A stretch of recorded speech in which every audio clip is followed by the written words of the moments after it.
महाराष्ट्राचे आराध्य दैवत शिवछत्रपती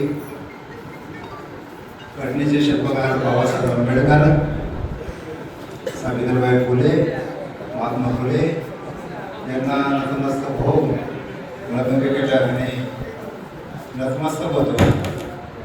आणि आता जो विजय झाला आहे ते आपले जयसिंगबाई मोठे पंचायत समितीचे सदस्य, तसेच मुकेश अण्णा काकडे जिल्हा परिषद सदस्य हे प्रचंड बहुमताने विजय झाले.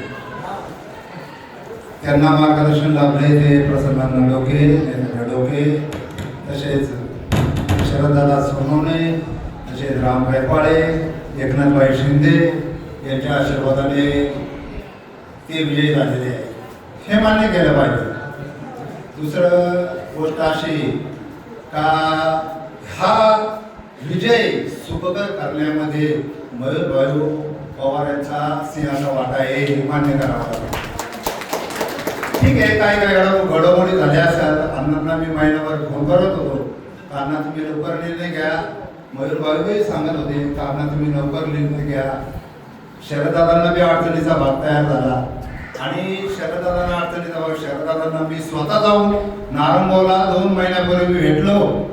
मंगेश अण्णांनी मला सांगितलं सुद्धा नव्हतं. त्यावेळी 2 महिन्यापूर्वी बाबू पाटे यांच्या कार्यक्रम होता, त्यांच्या मिसेसचा. त्यावेळी मी भेटलो आणि शरददादांना सांगितलं का दादा, जर पिंपळवंडी गाव आहे एक संगीत ठेवायचा असेल तर गावातला एकच उमेदवार द्यावा लागेल.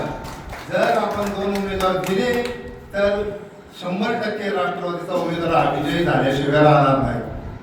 शरददादांना मंगेश अण्णांनी सांगितलंय महिन्यापूर्वी आणि मंगेश अण्णांनी काय प्रवेश केला नाही. दादा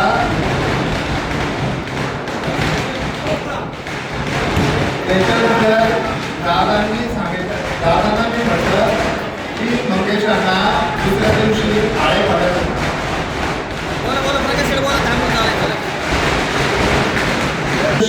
फाट्याला मयूर भाऊ बंटी कोकणे आणि डावकर यांचा मेळावा होता. दादांना मी सांगितलं का मंगेश अण्णांनी प्रवेश केला तर काय हरकत आहे, उद्या ठीक आहे भाऊ, इथून मागे केला नसेल तर ठीक आहे, पण उद्या प्रवेश करायला तर मी मंगेश अण्णा अजितदादा वाघामे होतो, उद्याच्या उद्या प्रवेश करायला होतो. दादा म्हटले मला त्यांना विचारावं लागलं. मंगेश अण्णांचा रिपोर्ट चांगला आहे, ग्राउंड रिपोर्ट. म्हणजे मंगेश अण्णाचा 9 वर्षात केलेल्या कामाचा ग्राउंड रिपोर्ट हा शरददादांपर्यंत सुद्धा होता. त्याच्यामुळे राम गायकवाडे यांच्याकडे सुद्धा तो गेला. त्या माणसाने 9 वर्ष भरपूर कष्ट केले, कोणाची तस्करी असेल, मयत असेल, त्याच्यामुळे सगळीकडे मंगेश अण्णांची हवाई झालेलीच होती आणि त्याचं फळ ह्या निवडणुकीत त्यांना मिळाले. प्रत्येकाच्या कामाची पावती ही लोक देत असतात. त्याच्यानंतर मग दादांना सांगितलं, दादांनी योग्य निर्णय घेतला. थोड्या घडामोडी झाल्या, चालायचं ते का हे पेल्यातलं वादळ होतं, हे काय दुसरं कोणचं नव्हतं. पेल्यातलं वादळ ते शमलं गेलं आणि या जिल्हा परिषद गटावर कायम सांगतो हा शिवसेनेचाच वर्चस्व राहिलेला आहे, भविष्यात सुद्धा शिवसेनेचाच वर्चस्व राहील. इथं किती केलं तरी दुसऱ्या कुठल्या पक्षाचा नेतृत्व होणार नाही. शरददादाला आपण मानतो, शरददादा सांगत ते धोरण, शरददादा बांधत ते धोरण.